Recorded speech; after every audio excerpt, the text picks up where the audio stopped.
You're a wizard viewer. Yes, I am a Slytherin. Deal with it. Today, we are going to be reviewing Harry Potter and the Sorcerer's Stone by the one and only J.K. Rowling. And the wine I have picked for today is magic. That was really bad and I'm not even going to try to redo it. Today I have a bottle of Uncaged, which is a Sauvignon Blanc, or this one is, and I picked it because it's got a little owl that kind of looks like Hedwig. I would give this wine a, go figure, 5 out of 5 because it's doing magical things for me right now. Our story opens up on 4 Privet Drive with the Dursley family, who considers themselves to be absolutely normal and average in every single way. And this is where we also meet our main character, Harry Potter, as an infant boy, because he gets left on the Dursleys' doorstep because they are his family. They're his aunt, uncle, and they have a kid, if you want to call him that. And so he gets dropped off with his aunt, uncle, and cousin because his parents are dead.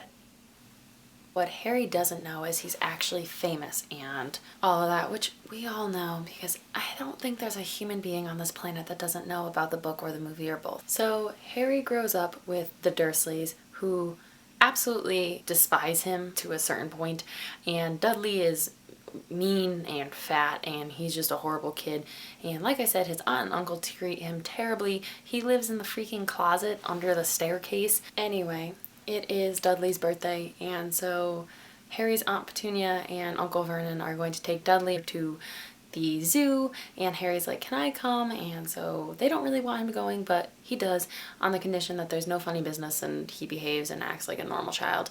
And so he goes about trying to do this, and he enters the snake, I almost said arena. Welcome to the snake arena. It's a snake enclosure. Anyway, he goes to the snake enclosure and starts talking to the snake and realizes that he can understand the snake. And then Dudley shows up and he's like, oh my god, what?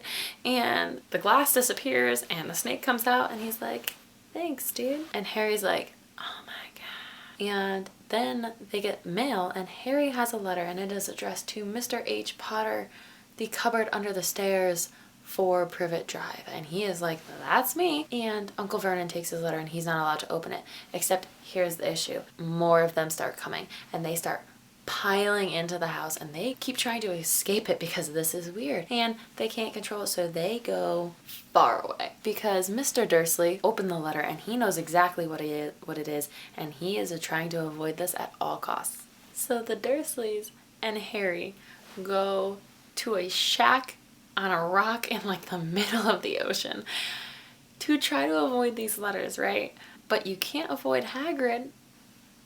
And it's no coincidence that Hagrid is there or that Harry's been receiving letters, because it's Harry's birthday and he's officially 12, which means he is eligible and finally ready to go to Hogwarts.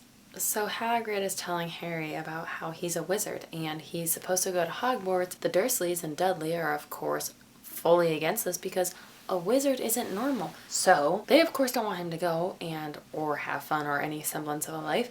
So they're putting up a huge fight. Then Hagrid gives Dudley a pigtail on his butt. Harry leaves with Hagrid and they go to Diagon Alley to get all of the things that Harry needs for school, like a dope ass cloak or a wand or an owl perhaps, or textbooks, you know, things that you need for school. He buys all this stuff with money his parents left him, and he finds out secretly he's loaded as a 12-year-old. So now that he has all the things that he needs, it is time to go to Hogwarts.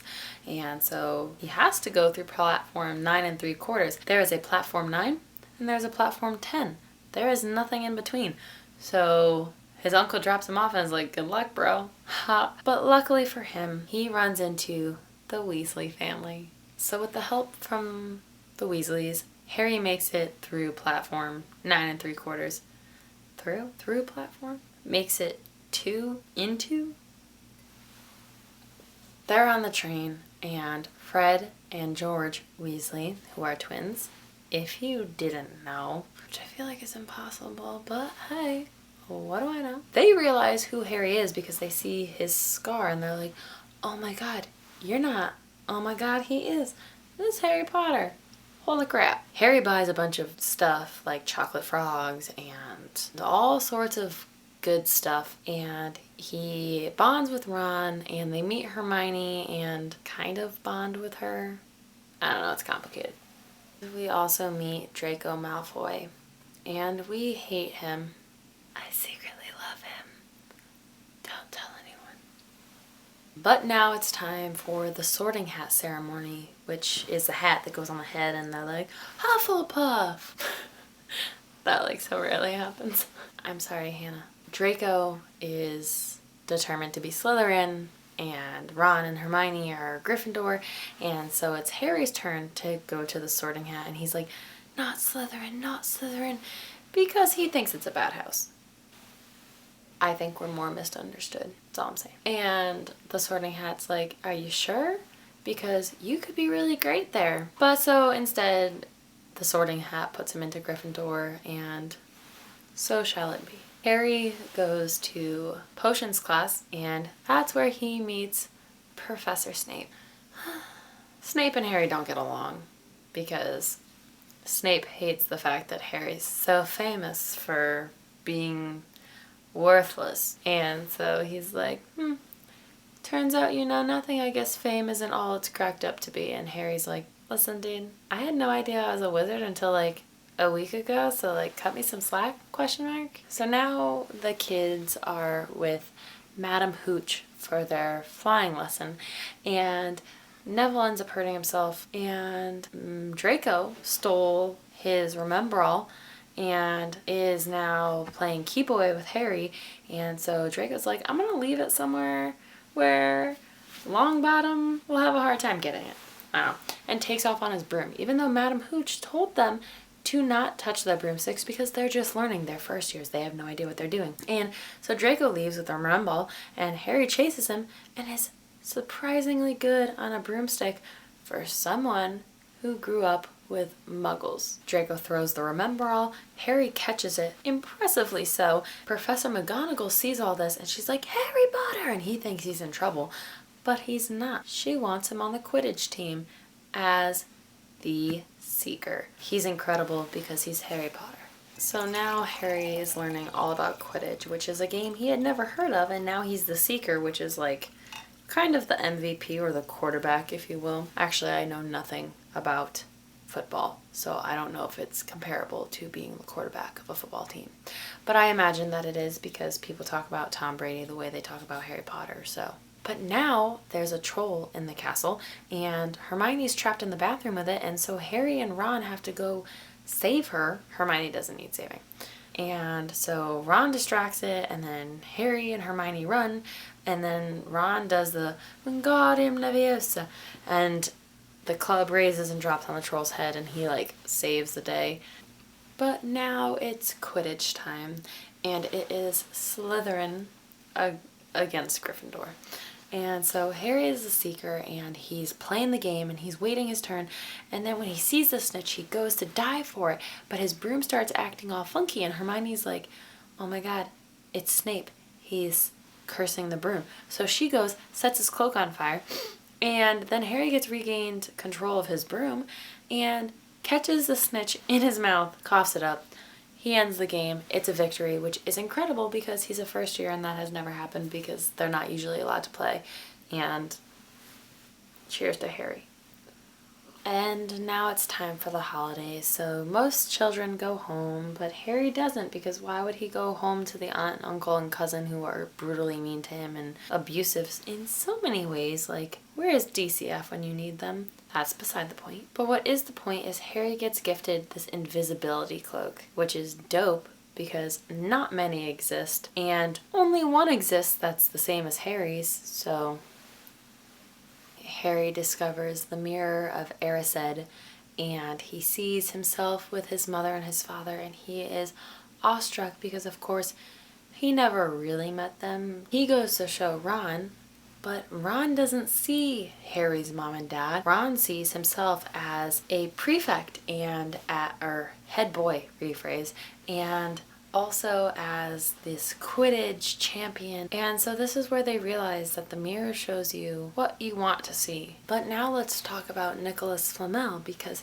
he is the inventor, caretaker, possessor of the Sorcerer's Stone, which is something that keeps you immortal forever, because that's what it does.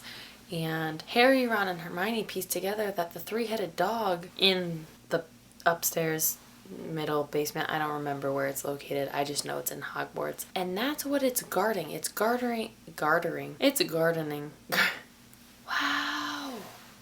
It's guarding the Sorcerer's Stone. Have I talked about Professor Quirrell yet? I could get lost in this hood. Look at how tall it is.